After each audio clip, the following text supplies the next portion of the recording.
Log on, tune in, find out. Another good idea from Cambridge. Now, the other thing about evaluation is what's the underlying business model, and how resilient is it? So you build a product and you sell it. That's great, but how much is your business going to be worth if you don't have the underlying ability to carry on that business and have a resilience to support it? So take the software industry, for example. How many of you heard of something called software as a service?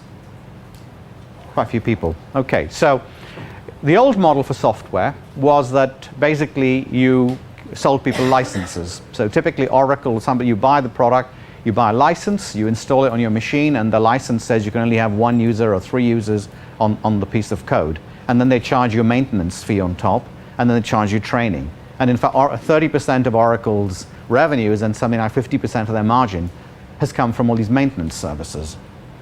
Okay, quite interesting fact. So, not saying they're giving the licenses away, but that's where the bulk of their profitabilities come from.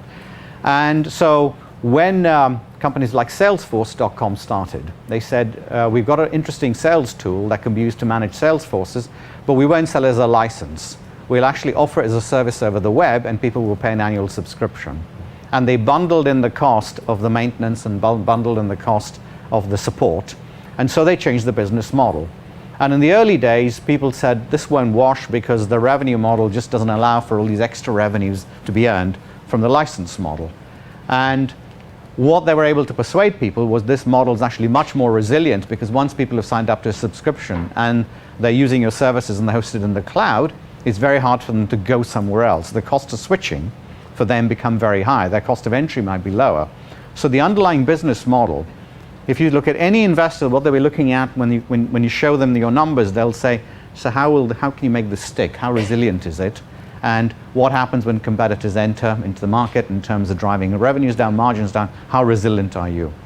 And I would argue that's probably the biggest thing in my mind that determines valuation.